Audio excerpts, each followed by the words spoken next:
Le estamos dando la bienvenida al de hoy y se la aprovechamos dar también al diputado Marco Antonio Zulantay. Diputado, ¿qué tal? ¿Cómo está? Muy bienvenido. Muy buenos días, Roberto, Andrés, a todos los auditores y los teleoyentes de radio. Y muchas gracias por esta invitación. Vamos a conversar un tema muy importante. Sí, antes de hablar de eso, le quiero tocar un poquito. ¿Ya definieron, está cortado el queque de las listas parlamentarias o no? No, todavía no. Y justamente en nuestra región es una de las pocas regiones que no ha llegado a acuerdo. Es tema de demócrata, parece que hay ahí una manija con... Sí, porque, mire, aquí vamos a hablar las cosas como son. Aquí hay un senador que pesa harto, que es Matías Walker.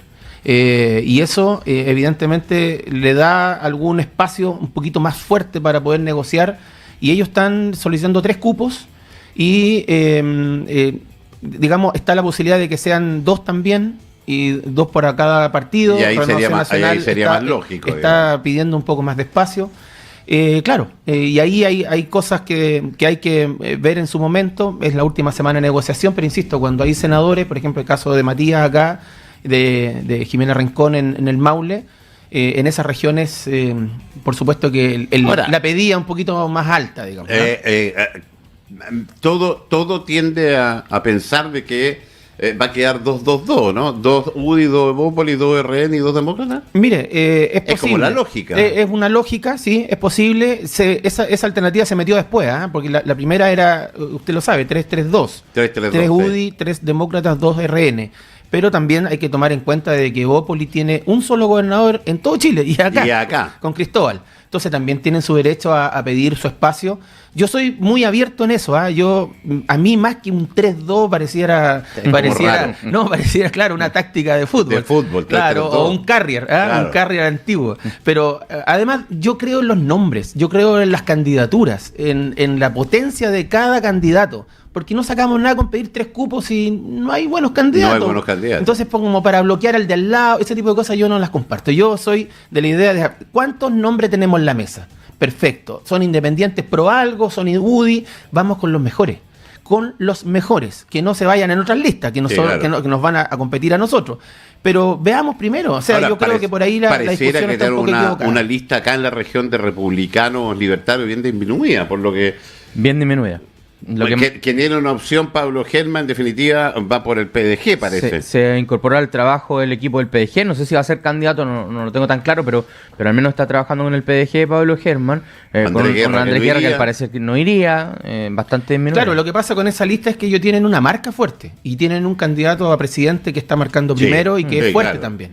Entonces, sí, pero también necesitáis buenos nombres para... Exactamente. O sea, por lo menos tienen la base, que es esa fortaleza. Y después, si le agregan buenos nombres, que yo así concuerdo con ustedes, no fuera de Andrés Guerra no veo un nombre, y sabe que es un fenómeno a nivel nacional. Yo lo he conversado con otros diputados republicanos y me confesaron ahí a mí no, el periodista no se me quita nunca, y me confesaron ahí en off que tienen ese problema en casi todas las regiones. Tienen un nombre relativamente fuerte, ex convencional, ex candidato a algo, pero para atrás no tienen más nombre. Eso me lo confesaron la gente de republicano. Y eso es más o menos lógico al ser un partido relativamente nuevo, que están buscando gente en ese sentido. Y también, y ni hablar de Libertario y Social Cristiano, que son más pequeños todavía. Más chicos todavía. Claro, entonces, bueno, ahí está Tatiana Castillo, que es el único nombre hasta el momento. Que podría pasar a liderar la lista de la nueva derecha, o no sé cómo se llama el pacto de... Según el trato que hicieron, lo que se sabe, que el Partido Social Cristiano se unió a la candidatura de José Antonio Kast y pidieron como una garantía encabezar la lista de los 8, encabezar los primeros 2 o el 1 o el 2, lo que lleven los socialcristianos. Así que ahí está Tatiana Castillo. Que ya está inscrito el pacto de... Sí, está inscrito el viernes. Como pacto ya está inscrito. ¿Nombres todavía no? No, yo he escuchado a Tatiana Castillo y Matías Guzmán, que son 2 ex consejeros regionales. Sí. Matías Guzmán no. Sí, de Limarí. De Limarí. Es un candidato joven, muchacho joven, que lo ubiqué yo cuando era core, o sea, no cuando yo era core, sino que ahora en esta pasada, digamos. Es un muchacho muy joven. ¿Pero es core actor? No, fue core en la pasada anterior. En la pasada anterior con Tatiana Castillo. Junto a Tatiana Castillo. Exacto, fueron colegas ahí en el Consejo Regional. Ok, vámonos a la Comisión de Minería. Cuéntanos un poquito, ya ha pasado más de una semana de este fatal accidente en el Teniente. Ustedes lideran un poco, tú lideras esa comisión. ¿En qué está eso? ¿Cómo va avanzando? ¿Cómo van a hacerse parte ustedes como Cámara de Diputados de esta investigación? Bueno, lo primero, agradecer el espacio, Roberto, lo conversamos ahí, yo me comprometí a poder informar y a estar contando qué es lo que vamos a hacer, especialmente por lo que dijimos, ahí tenemos 2 de los 6 fallecidos son de nuestra región. Así es. Probablemente sus familias nos escuchan a esta hora y yo creo que es un muy buen canal para llegar con esa información.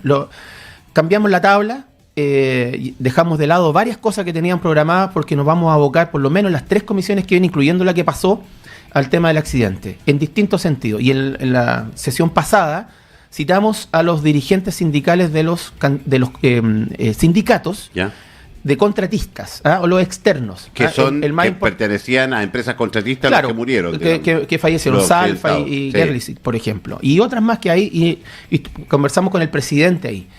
Y tuvimos una entrega de información que de verdad nos dejó en silencio, atónitos. Ahí yo compartí por ahí unos videos que ellos mismos nos entregaron para poder hacerlos públicos, por las condiciones de trabajo que tienen los trabajadores en la mina subterránea del Teniente. Lo que nos hace pensar, y ya nos llegaron algunas informaciones internas, que en Andina y en Choquicamata también existiría la misma preocupación. Esa preocupación se acrecienta porque usted lo sabe que el fin de semana, si no me equivoco, viernes o sábado, Cernagiomín entrega la apertura. Y se reanudaron los trabajos. Reanudaron los trabajos en algunas partes, bloqueando... 8 divisiones. Claro, bloqueando el sector donde se produjo el accidente, básicamente. Pero, ¿cuál es el tema? Los trabajadores ahí en la comisión del miércoles nos manifiestan que tienen temor, tienen mucha preocupación de volver a su trabajo.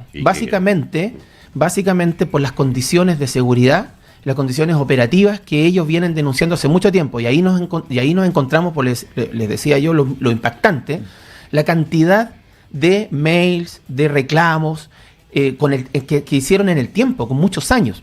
El año 2023 hubo un derrumbe exactamente igual. La diferencia fue que un trabajador que quedó atrapado, gracias a Dios para él, quedó con vida.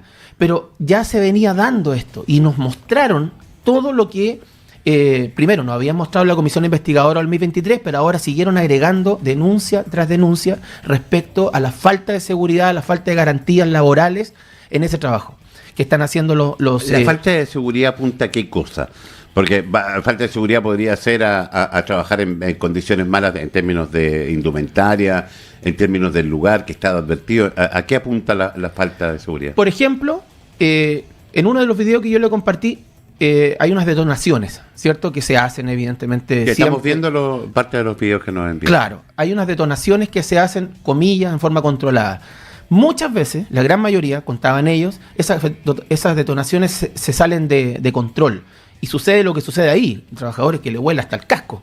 Aparece ahí una cosa tremenda. La falta de seguridad, por ejemplo, en otros estándares, cuando vienen las detonaciones, no hay ningún trabajador en el área. Tienen que ser retirados, tienen que ir a un lugar de seguridad, a una zona de seguridad, viene la detonación y vuelven los trabajadores al lugar. Pero usted lo viene ahí, que la detonación lo estábamos viendo recién, claro, la detonación que se hacen con los trabajadores presentes, por ejemplo. Ahí tiene usted un punto. Lo segundo, el tema de los refugios. Contaban ellos que no tienen los suficientes refugios adentro. Cuando no está en estos videos, pero se ve en otros videos que llegan a un lugar los trabajadores y está con candado, porque no es un refugio, es un pañol de herramientas. Pañol de herramientas, sí, entonces, eso había escuchado yo exactamente, también. Ahí tiene 2 puntos importantes respecto al sistema de seguridad que debiera rodear el trabajo en una mina que, vamos a insistir, tiene más de 100 años. Y uno de los hay dos teorías, y una de ellas, respecto a lo que pasó, una de ellas es que el cerro se está asentando. Sí, claro. Entonces, no hay suficiente información respecto a eso, no hay suficientes medidas de seguridad para prevenir eso. Y lo otro, en uno de esos videos aparece un trabajador con la mano cortando la malla ACMA. Sí, cortando la malla. Que recubre los túneles para evitar los derrumbes. No va a evitar un derrumbe como el que ocurrió, porque ahí se vino el cerro. Ahí está justo la imagen. Exactamente, pero esas mallas van evitando los derrumbes más pequeños, que sumado pueden hacer un derrumbe más grande. Y en esas condiciones están esas mallas. Por ejemplo, las cortan con la mano porque están sulfatadas o están oxidadas. Entonces, así es una cantidad, es un listado de situaciones que los trabajadores manifiestan su preocupación y su miedo, pero lo manifiestan en forma bien especial, porque los mineros, ellos se sienten muy valientes, ¿saben? Imagínense estar todos los días bajo tierra. Sí, claro. Pero hoy día ellos quieren dejar de lado un poco esa coraza muchas veces de valentía, de fuerza que se pone el minero y manifestar y reconocer de que se sienten preocupados y tienen miedo. Ahora, diputado Solantay, presidente de la Comisión de Minería de la Cámara de Diputados, no necesariamente tiene que ver estas inseguridades con el accidente, o sí, tan directamente relacionadas, porque yo escuché por ahí algunos expertos que decían que era imposible predecir las explosiones de roca, que es muy distinta a las detonaciones, que es cuando el cerro comienza a tratar de asentarse de alguna manera. ¿Estarían relacionadas estas deficiencias con el accidente o no necesariamente? Yo solamente puedo dar mi opinión personal de lo que he escuchado y lo que vi. Claro, de lo que vi, porque eso está en investigación. Yo creo que no tiene que ver exactamente con el accidente, pero sí tiene que ver con un trabajo constante, en el fondo, de debilitamiento del cerro respecto a cómo se trabaja haciendo la explosión y avanzando en la apertura de los túneles. Y eso, según nuestro criterio, hicimos unas preguntas muy básicas, le preguntamos a los trabajadores ahí dentro de nuestra ignorancia en la expertise que se necesita para esto, si habían algunos informes geológicos constantemente, ¿cierto? Si se iban haciendo informes geológicos en forma constante, para saber cómo estaba estructurado el cerro. Sí. No lo hay. No lo hay. Entonces nosotros pedimos ahí que para la reanudación de faena 100%, especialmente en los lugares donde fue el accidente, que se nos hiciera llegar de parte de Cernegiomín, de Codelco, un plan de seguridad que incluyera, por ejemplo, estudios geológicos respecto al lugar completo, a todo el yacimiento, a la mina, respecto a la eventual debilidad que pueda tener el asentamiento o el asentamiento del cerro, ¿cierto? Que en el fondo podría ser una de las causas del accidente. ¿Cómo llegamos, diputado, a una solución de esto? A ver, con el análisis que se hace, uno entendería que la lógica es dejar de operar. Pero dejar de operar también cuesta $9 millones diarios, o 8, me puedo equivocar en la cifra. Entendiendo que la seguridad de las personas está siempre primero, no hay dos lecturas en eso. Pero también hay que tener esa visión de el costo económico que va a tener dejar de operar. Dejar de operar significa una cantidad impresionante de trabajadores que también van a perder sus empleos. ¿Cómo buscamos un equilibrio entre la lógica e intransable protección de la vida de esos trabajadores versus darle continuidad a una mina que todavía tiene una proyección larga, digamos? Ese es el punto. Yo creo que muy buen punto, Andrés, porque justamente, según mi punto de vista y lo que hemos visto en la comisión, lo que hemos averiguado, estamos en un punto de inflexión, estamos en un punto de equilibrio. Ahí, la seguridad, la vida de los trabajadores versus la producción. Y es por eso que yo voy a insistir con el informe geológico, porque hay situaciones, y en este caso de la minería, en que en el fondo llegan a un tope. O sea, si estamos en el tope de la vida productiva de la mina del Teniente, hay que enfrentarlo. Ahora, alguien va a tener que tomar esa decisión. Alguien va a tener que tomar esa decisión, exactamente. Absolutamente. Ahora, ¿cuál es y de dónde se abre la otra parte? Que yo lo planteé acá, cuando pasé en la entrevista anterior, sí. Y después en varios medios de comunicación nacional se ha tomado y está ahí tomando un poco de fuerza el debate.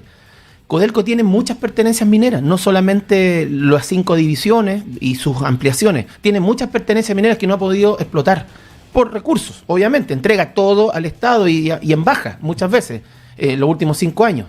Entonces, ¿por qué no abrirse a la posibilidad de revisar una capitalización privada, básicamente para ver si hay otros proyectos que no tienen recursos en este rato, que se puedan ampliar, ir dejando de lado ya estos proyectos que son muy antiguos, muy inseguros, que tienen ya la ley demasiado abajo, porque saque la cuenta todo lo que están, me refiero a los gastos operacionales, que también están muy altos, sí, claro. Porque tienen que remover cada vez más tierra, más camiones, sí, claro. Más de todo. y sobre todo la seguridad de los trabajadores. Entonces yo creo que la cosa tiene que virar para otro lado, tiene que virar para una ampliación de Codelco, pero vía capitalización privada o parte de eso para que pueda ser realidad. Yo creo que ahí está el punto de inflexión, porque, insisto, estamos justamente en el cruce entre la seguridad, la vida de los trabajadores y la producción y lo que necesita el país, económicamente hablando, para poder vivir un tiempo más, digamos, respecto al presupuesto sí, al cual aporta la minería. Llegan varios comentarios de gente asociada al tema de la minería. Dice, desde los años 90 que Codelco ha venido rebajando sus estándares en general, como que existían muy buenos estándares en Codelco, sí, claro, y que pareciera que se fueron rebajando. Sumámosle a eso que, tal como lo dice el diputado, un mineral con muy poca calidad y que hay que echar a... O sea, los costos de operación hoy día son más altos porque cada vez el mineral está más lejos. Sí, no sé si cambia la ley o la calidad del mineral, pero sí los costos de operación son más altos cada vez que se necesita operar a más profundidad. Exactamente. Y más inseguro, porque estamos hablando, inseguro, claro, estamos hablando de profundidades más grandes. Entonces, ¿cómo sigue este proceso ahora de parte de ustedes? Estamos varios de acuerdo. Muchos oficios de fiscalización para que nos reporten, entre esos el plan. Yo destaco eso porque eso es lo más importante. ¿Quién fue el que no fue a la comisión? Serna Giomín. Serna Giomín, que ahora se comprometió, es que lo que pasa es que Serna Giomín, el director nacional, renunció hace 3 meses, se fue a la empresa privada y Serna Giomín no tiene director nacional, primero. Segundo, el director de O'Higgins, donde ocurrió el accidente, también lo habían sacado, tampoco había director de Serna Giomín. Estamos hablando ahora, en este tiempo. Entonces la ministra de Minería, un poco poniendo la cara, nos escribe a la comisión, a mí en lo personal, en comunicación interna, y ella dice que quiere concurrir el miércoles, en el fondo dando la cara como Ministerio de Minería, ella como cabeza del ministerio que maneja un poco o del cual depende Serna Giomín. Es algo bien loable porque ella quiere ir a dar la cara a informar respecto al tema, lo que ocurrió y en lo que está. Acordamos ir a hacer una sesión en terreno porque son demasiados los testimonios, entonces preferimos nosotros ir para allá y recibir a todos los trabajadores, sindicatos. Son muchos trabajadores, muchos dirigentes sindicales que quieren hablar con nosotros, pero sobre todo quieren entregar, y eso le pedimos nosotros, testimonio físico, por decirlo de una forma, mails, informes, denuncias a la Dirección del Trabajo, a Codelco, a Serna Giomín, al Ministerio de Minería, todo lo que corresponde, porque sabe que aquí lo que hay que definir, y en eso yo me pongo del lado de la familia, de los trabajadores que fallecieron ahora y los que han fallecido anteriormente, lo que hay que definir si esto fue o no una negligencia, y eso es clave. Sí, claro. Es clave, pensando en darle tranquilidad a la familia, que se sepa exactamente lo que pasó, sí, claro, si fue negligencia, para que vengan las compensaciones, los responsables y las compensaciones que corresponden. No nos olvidemos que los trabajadores, acá por lo menos el trabajador de Illapel y los otros trabajadores de otras partes del país, la mayoría con niños pequeños o niños jóvenes, sí, adolescentes, claro, que tienen que seguir estudiando, que tienen que seguir en sus carreras, etcétera. Entonces necesitamos todas las líneas, cubrir todas las líneas, y en eso estamos nosotros abocados para poder hacer, digamos, justicia de alguna forma o ayudar a eso. Y también proteger la empresa minera, la actividad minera, que es tan importante para nosotros, sobre todo en tiempos difíciles económicamente. Diputado, ¿cuál es la explicación de por qué no se han hecho los concursos para llenar esos cargos? A razón de los Serna Giomín, digamos, que es la entidad que le corresponde hacer los análisis, las advertencias y todo. Es como la principal institución descabezada. Exactamente. Es parte de las consultas que hicimos, que tuvimos que hacerlo a través de oficio. No nos entregaron nunca. Le vamos a preguntar a la ministra por qué no han dotado rápidamente. Hay un subrogante, obviamente, pero no es lo mismo. No es lo mismo porque sabemos cómo funcionan los estamentos públicos. Entonces, es como cuando echaban el entrenador y asumía el ayudante, así como en el camarín, como que no le hacían mucho caso, porque sabía que duraba 2 partidos. Sí. Aquí es lo mismo, al subrogante, al director le tienen buena porque ha sido un compañero de ellos, pero hay desidia muchas veces en los servicios públicos, y en esto no puede ser, porque aquí estamos hablando, aquí depende de la vida y la muerte de los trabajadores que todos los días se exponen a eso. Entonces yo creo que es importante de cara a lo que viene respecto a la minería, respecto al futuro de nuestro país en la actividad minera. Después se suma el litio y una serie de cosas que son importantes para nosotros, y yo creo que un punto de inflexión y meter ese debate respecto a la capitalización privada de Codelco, al menos para ver la posibilidad de explorar nuevos yacimientos, nuevos proyectos que vayan reemplazando ya a estos proyectos antiguos e inseguros. Y darle paso a aquellos que están enchavados hace tanto rato sin poder salir. Diputado Marco Antonio Solantay, quedaremos atentos a cómo continúa esta historia que nos tiene que ver mucho con nuestra gente. Muchas gracias. Muchas gracias a usted, vamos a ir informando.